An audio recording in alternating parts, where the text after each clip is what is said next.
سامعین ذی وقار،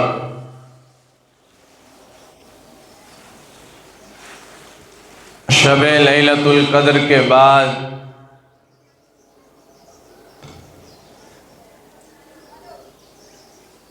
جمعے کی مبارک گھڑیاں باسعادت برکات اللہ سبحانہ و تعالی نے ہمیں عنایت فرمائی ہیں۔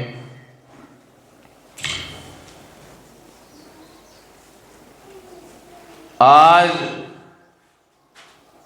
رمضان المبارک کا آخری جمعہ ہے۔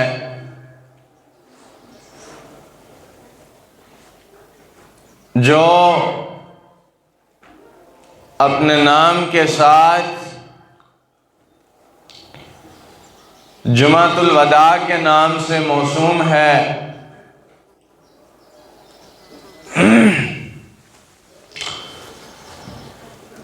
اس جمعے کی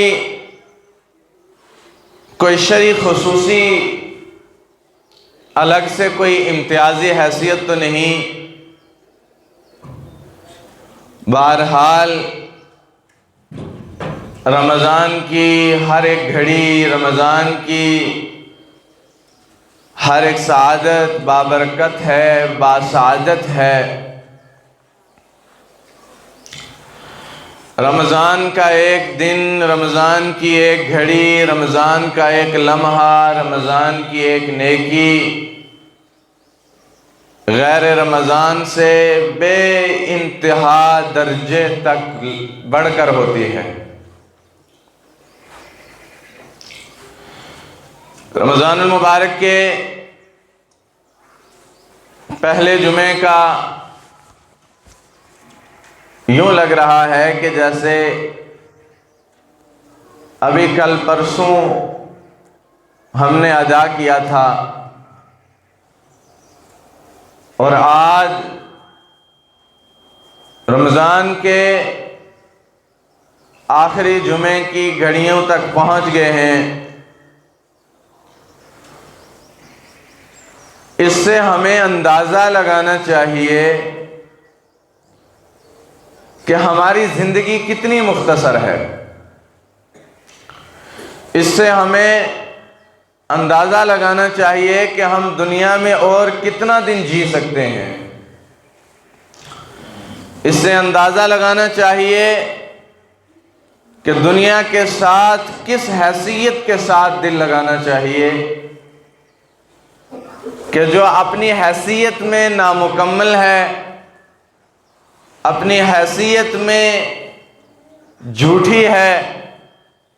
اپنی حیثیت میں اس کا کوئی مقام و معیار نہیں ہے، پھر کیوں کر بندہ اس دنیا کے ساتھ جی لگائے اور اپنے رب سے جی چرائے۔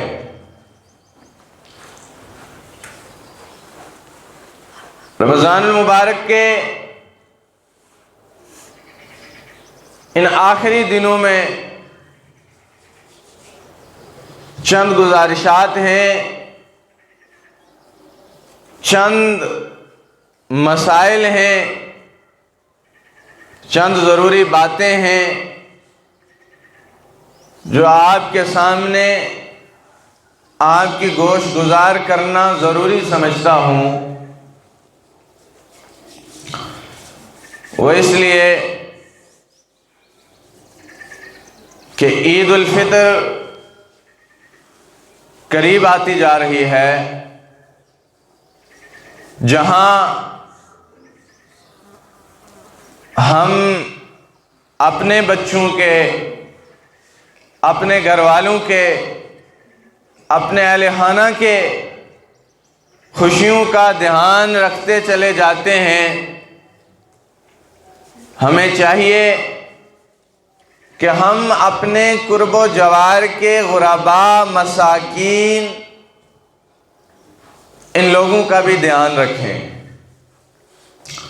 قرآن کریم میں حضور علیہ الصلوۃ والسلام سے اللہ تبارک و تعالی نے فرمایا، یا رسول اللہ صلی اللہ علیہ وسلم، یہ لوگ آپ سے سوال کرتے ہیں خرچ کرنے کے بارے میں، تو ہم کن لوگوں پر خرچ کریں؟ تو قرآن کریم میں اللہ سبحانہ و تعالیٰ نے فرمایا سب سے پہلے تمہیں خرچ کرنا ہے، تمہارے لیے افضل ہے کہ آپ اپنے والدین کے اوپر خرچ کریں۔ پھر فرمایا وذی القربیٰ، قربت والوں پر خرچ کریں، والمساکین، مساکین پر خرچ کریں، وابن السبیل، اس کے بعد اللہ کے راستے پر خرچ کریں۔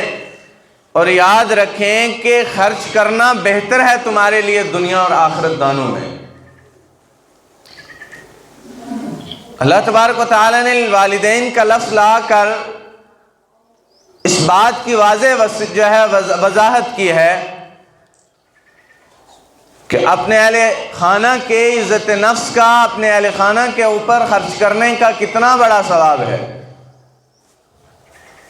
جناب نبی رحمت صلی اللہ علیہ وسلم نے فرمایا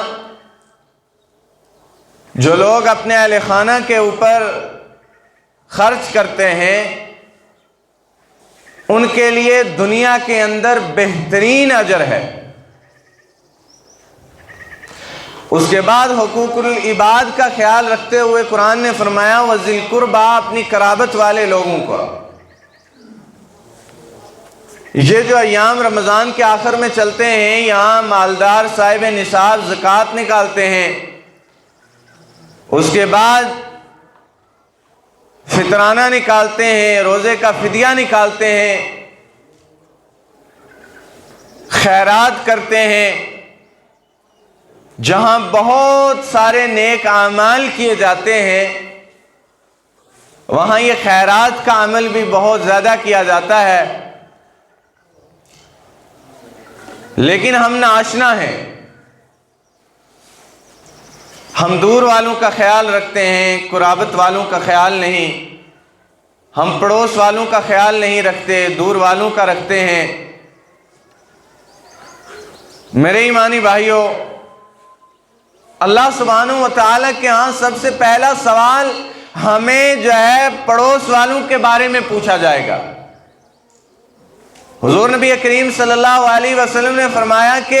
جب پڑوسی کے حقوق پر میرے اوپر جو ہے اللہ کے احکامات نازل ہونے لگے تو مجھے یہ خدشہ ہوا کہ کہیں کافروں کو جو پڑوس میں رہنے والے ہیں مجھے اپنی وراثت سے کہیں حصہ نہ دینا پڑ جائے۔ ایک صحابی رضی اللہ تعالیٰ عنہ، ان کے گھر کے پڑوس میں ایک یہودی کا جو ہے گھر تھا، اس کی کھجور کا جو درخت تھا وہ صحابی کے سین میں آتا تھا تو بچے جو ہے وہ پکی ہوئی کھجوریں اتار لیتے تھے۔ وہ اتنا سخت تھا کہ وہ بچوں کے منہ سے جا کے کھجوریں چھینتا۔ حضور صلی اللہ علیہ وسلم کو شکایت کی، کہا یا رسول اللہ صلی اللہ علیہ وسلم یہ ایسا بندہ ہے کہ یہ بچوں کے منہ سے کھجوریں نکالتا ہے، آپ اس کو کہیے کہ یہ کھجور جو ہے بیچ دے، میں اس سے خرید لیتا ہوں۔ تو حضور صلی اللہ علیہ وسلم نے فرمایا کہ آپ اس کو بیچنا چاہتے ہیں؟ فرمایا نہیں بیچوں گا۔ کہا اتنا دام دوں گا؟ کہا نہیں بیچوں گا، ضد پر اڑا رہا۔ حضور صلی اللہ علیہ وسلم نے فرمایا کہ جو دنیا کے اندر یہ کھجور کا درخت لے کر اس صحابی کو ہدیہ کرے گا، اللہ تبارک و تعالی جنت کے اندر اس کو باغ عطا فرمائیں گے۔ ایک صحابی اٹھے، خیرات کا جذبہ دیکھیں، اللہ کے راستے میں خرچ کرنے کا مزاج دیکھیں۔ اس لیے کہ جب اللہ تبارک و تعالی دولت دیتے ہیں تو دولت کے اندر دو صفات رکھی ہیں، ایک تکبر کی صفت اور ایک جو ہے سخاوت کی صفت۔ اللہ کو دونوں میں جو ہے اللہ پرکھتے ہیں کہ جو تکبر کرتا ہے اس سے مال کو بھی چھینا جاتا ہے، نعمت بھی چھین جاتی ہے۔ اور سخی کے بارے میں حضور صلی اللہ علیہ وسلم نے فرمایا کہ سخی اگر گنہگار بھی ہے،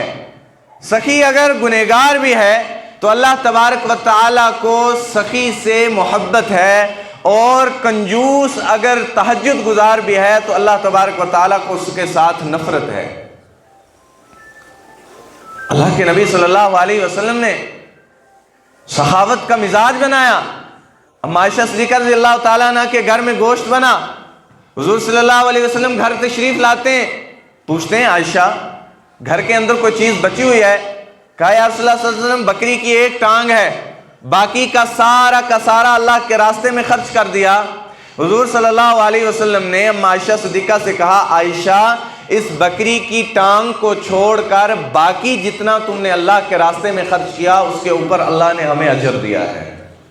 وہی اللہ کے راستے میں بقا پانے والا ہے, وہی اللہ کے راستے میں جو ہے اللہ کے ہاں ہمیں عزتیں دلوانے والا ہے. تو حضور صلی اللہ علیہ وسلم نے جب یہ بات کہی تو صحابی نے کہا اس یہودی سے آ کر کہ میرے باغ کے اندر غالباً 700 درخت کھجوروں کے ہیں, تو یہ لے لے اور وہ باغ جو تیرے گھر کے صحن میں ایک کھجور کا درخت ہے وہ مجھے تو دے دے, کیا تو مجھے دینا چاہتا ہے؟ اس نے کہا اگر تو مجھے 700 درخت کھجور کے دے دے گا تو میں تجھے یہ درخت کھجور کا دے دوں گا. چنانچہ اس نے خریدا, حضور صلی اللہ علیہ وسلم کی مجلس میں آیا اور حضور سے کہا یا رسول اللہ صلی اللہ علیہ وسلم یہ میں آپ کو ہدیہ کرتا ہوں اور آپ کی جانب سے صحابی کو ہدیہ کرتا ہوں. حضور صلی اللہ علیہ وسلم نے فرمایا میں دیکھ رہا ہوں کہ جنت کے اندر اللہ تبارک و تعالی نے اس کے لیے کھجوروں کا باغ لگا دیا. تو یہ تقوی کی بنا پر ہے. تو جہاں صدقۃ الفطر کا مسئلہ آتا ہے, اب جو ہے رمضان سے پہلے, رمضان کے عید سے پہلے حضور نبی کریم صلی اللہ علیہ وسلم نے فرمایا صدقۃ الفطر ادا کرو, اور عید کی نماز سے پہلے پیدا ہونے والا بچہ, اگر عید کی نماز سے پہلے آپ کے گھر میں بچہ پیدا ہوا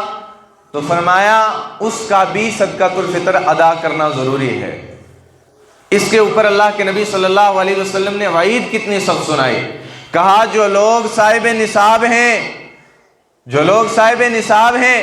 اور وہ صدقۃ الفطر ادا نہیں کر رہے ہیں, اگر ایسے لوگوں کا پتہ چل جائے کہ اس نے صدقۃ الفطر جو ہے ادا نہیں کیا تو ایسے لوگوں کو مسلمانوں کی عیدگاہ کے قریب تک بھی نہ آنے دیا جائے. آج کون سا فرد ہے کہ جو صاحب نصاب نہیں؟ کس کے پاس ہے جس کو ملکیت نہیں؟ ہر آدمی اپنی زمینیں رکھتا ہے, ہر آدمی کے پاس مال و متاع ہے, ہر آدمی کے پاس جو ہے بینک بیلنس ہے, ہر چیزیں ہیں, اگر اس کے باوجود صدقۃ الفطر نہ ادا کرے تو کتنا بڑا ظالم ہوگا. چنانچہ صدقۃ الفطر ایک شخص کا اس کی کل رقم 85 سے 90 روپے ہیں, اور احتیاطاً اگر ہم لوگ 100 روپیہ دیں گے تو ایک فرد کا 100 روپیہ ہو گیا, اور جتنے فرد ہیں وہ 100 روپے کی یا 90 روپے کی یا 85 کی تعداد سے جو ہے وہ ادا کر دیں. چنانچہ اب ادا کس کو کرنا ہے؟ قرآن نے کیا فرمایا؟ سب سے پہلے خرچ کرنا کس کے لیے ہے بہتر؟ للوالدین, اپنے ماں باپ کے لیے. اب ماں باپ, بھائی بہن اور ماسی پھوپھی, ان لوگوں کو جو ہے زکوٰۃ اور صدقات کا مال نہیں لگتا. اب قرآن کریم نے فرمایا یہ جو حقیقی رشتے ہیں, جس طرح ماں ہو گئی, باپ ہو گیا, بیٹا ہو گیا, اب اس کو تو آپ صدقۃ الفطر نہیں دے سکتے, زکوٰۃ کا مال بھی نہیں دے سکتے. چنانچہ اب آپ کو چاہیے وذی القربیٰ, قرابت میں دیکھیں, رشتہ داری میں دیکھیں, کون سے لوگ ہیں کہ جن کے گھر میں بچوں کو عید کے لیے کپڑے نہیں ہیں, کون سے لوگ ہیں کہ جن کے گھر میں عید کا راشن نہیں ہے, کون سے لوگ ہیں کہ جن کے گھر میں عید کے لیے کوئی اچھے پکوان نہیں بننے جائیں گے, کون سے لوگ ہیں کہ جس کے پاس مال و متاع نہیں ہے. ہم دنیا کی ہر ایک چیز کی تحقیق بیٹھ کر کرتے ہیں, ہم اس چیز سے کیوں غافل ہیں کہ ہم اپنے کنبے میں, اپنے جو ہے اپنے گاؤں میں, اپنے خاندان میں, اپنی برادری میں, اپنے پڑوس میں, اپنے قرب و جوار میں ہم کیوں نہیں اس چیز کو بیٹھ کر دیکھتے کہ کن لوگوں کو صدقۃ الفطر یا زکوٰۃ کا پیسہ لگتا ہے. دوسرا, جب آپ صدقۃ الفطر ادا کریں تو اللہ کے نبی علیہ الصلوۃ والسلام نے فرمایا دنیا کے اندر سب سے بہتر نیکی وہ ہے کہ جب آپ نے کسی کے اوپر خرچ کیا، آپ نے کسی کے اوپر خرچ کیا تو دائیں ہاتھ کو دیا تو بائیں کو پتہ نہ چلے۔ اللہ کے نبی صلی اللہ علیہ وسلم نے فرمایا دنیا کے اندر سب سے بڑی بربادی کی چیز اگر ہے تو وہ نیکی کے اوپر ریا کرنا ہے، نیکی کا دکھلاوا کرنا ہے، نیکی کے اوپر جو ہے لوگوں کے بیچ بیٹھ کر جو ہے اپنے سینے کو چوڑا کرنا ہے۔ میں نے ایک جمعے پہلے بھی یہ حدیث بیان کی تھی، اگر کہیں کسی شخص کی 4 لوگوں کے بیچ عزت تھی، نبی علیہ السلام نے فرمایا اگر کسی بندے کی 4 لوگوں کے بیچ عزت تھی اور وہاں کوئی دوسرا شخص جاتا ہے تو وہ اس کے بارے میں غلط بات کہتا ہے، اس کی بے عزتی کرتا ہے، تو حضور صلی اللہ علیہ وسلم نے فرمایا اللہ اس کو موت نہیں دے گا جب تک کہ اس کو ذلیل نہ کرے۔ من ضحک ضحک، جو جس پر بغیر کسی وجہ کے ہنسا جائے گا، جس نے کسی کے اوپر طنز کیا جائے گا، جس کے اوپر کسی نے بہتان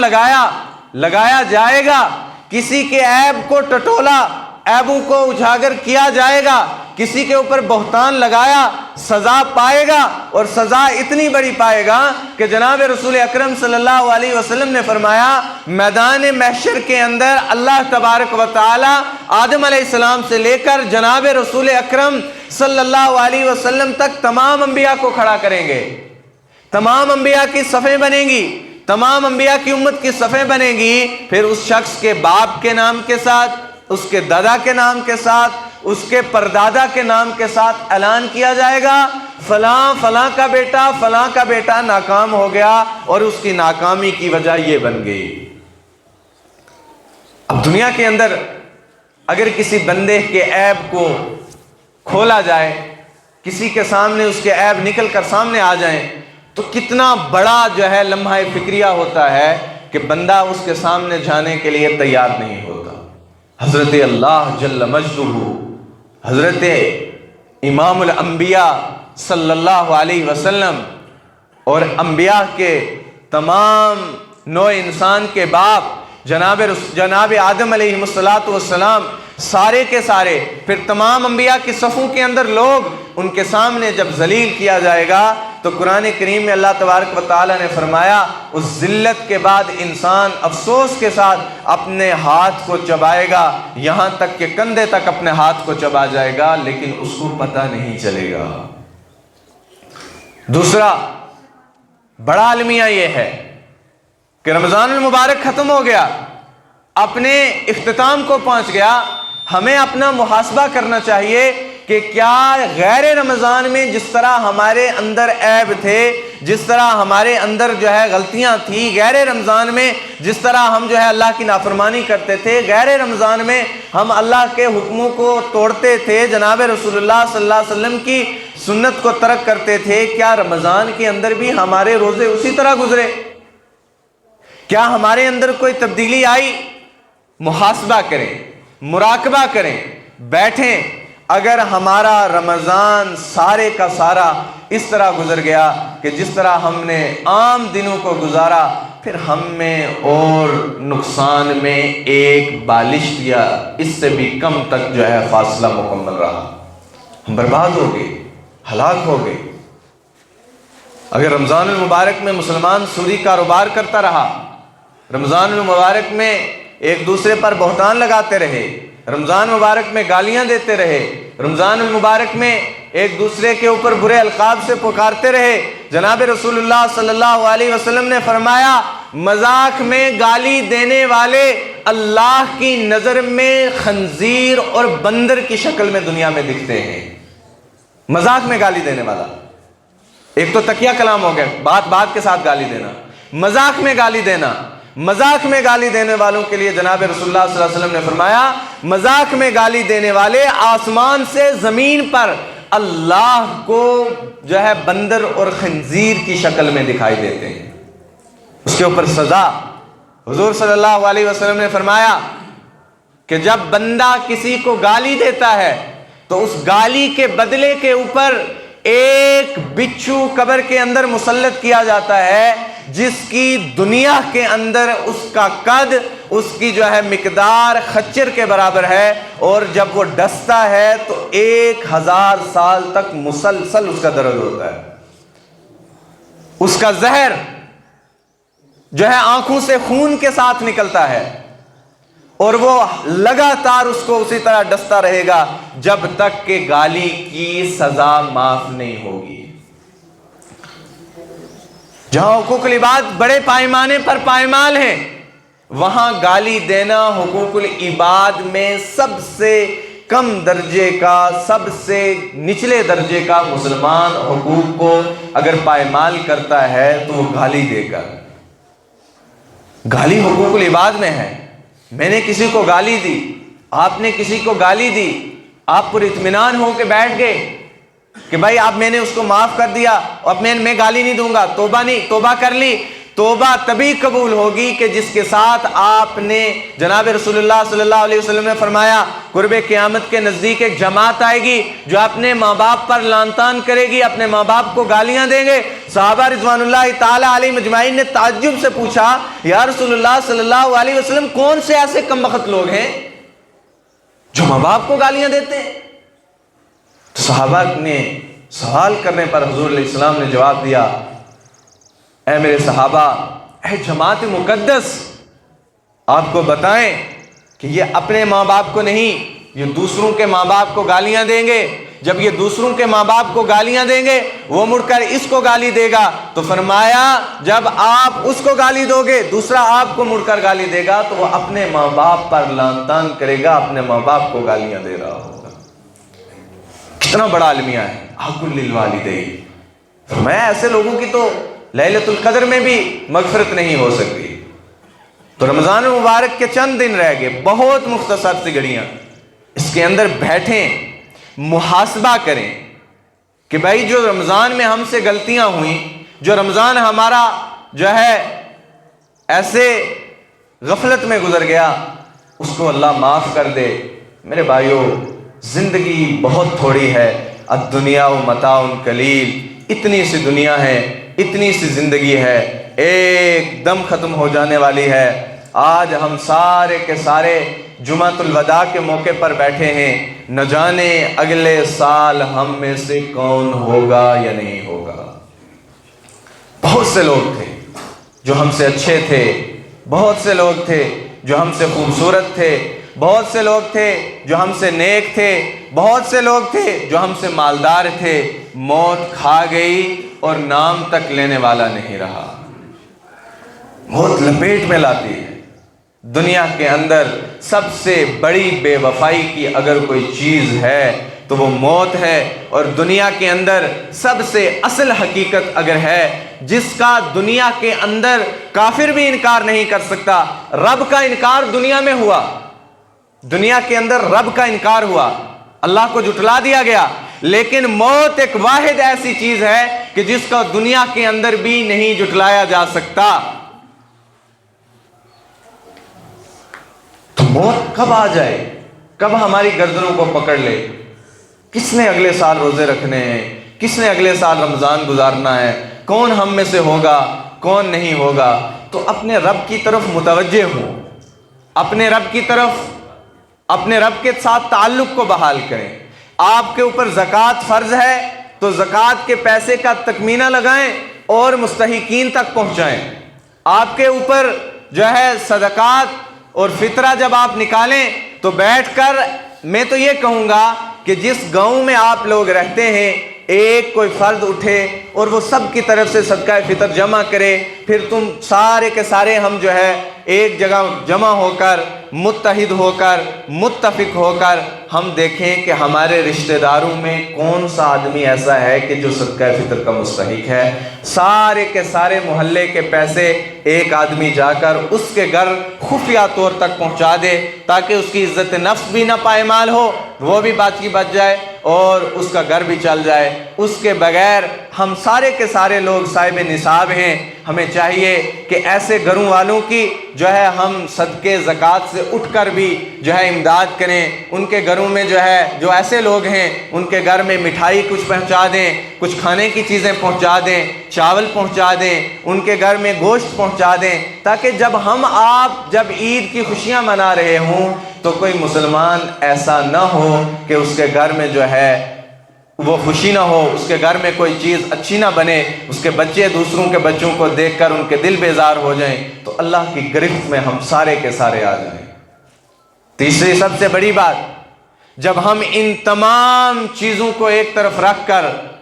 دعائیں کریں گے، اپنے گناہوں کی معافیاں مانگیں گے، اپنے گناہوں پر شرمندہ ہوں گے، وہاں فلسطین کے مسلمانوں کے لیے دعا کریں۔ لیلۃ القدر کی آخری رات 29 رات ہے، اس وقت اللہ تبارک و تعالیٰ کی طرف سے بے شمار نعمتیں ملتی ہیں، بے شمار دعائیں قبول ہوتی ہیں، بے شمار اللہ سے لوگ اپنے کام کرواتے ہیں۔ تو جب 29 کی رات کو بیٹھیں تو رو کر جو ہے فلسطین کے مسلمانوں کے لیے دعا کریں، ان مظلوموں کے لیے دعا کریں کہ جو بغیر کسی جرم کے بیچ جو ہے اپنی جانیں دے رہے ہیں، بغیر کسی جرم میں جو ہے ذبح ہو رہے ہیں، ان کے لیے دعا کریں اور اپنی آخرت کے لیے دعا کریں، اور سارے کے سارے مل کر اپنے دل ہی دل میں تمام جو ہے اللہ کو حاضر ناظر جان کر، اللہ کی طرف متوجہ ہو کر دل کے اندر اپنے گناہوں پر ندامت کے ساتھ اللہ سے دائمی توبہ کریں کہ اللہ ہمیں معاف فرما دیجئے، اور آئندہ کے لیے اس گناہوں پر توبہ کریں اور اللہ سے مدد مانگیں کہ اللہ ہمیں توبہ کے اوپر استقامت دے دیجئے اور آئندہ گناہوں سے بچنے پر ہماری حفاظت فرمائیے۔ جب یہ تمام چیزیں کریں گے تو اللہ تبارک و تعالی ہم سب کو اور ہماری عبادات کو اور ہمارے رمضان کو حسن کے ساتھ، جمال کے ساتھ قبول فرمائے گا۔ اللہ تبارک و تعالی ہمارے رمضان کو، ہمارے اس آخری عشرے کو، رمضان کی عبادات کو، رمضان کے اندر کی جانے والی نیکیوں کو اللہ بے حد قبول فرمائے اور بار بار زندگی کے اندر رمضان جیسے مواقع ہمیں میسر فرمائے۔ وآخر دعوانا ان الحمد للہ رب العالمین۔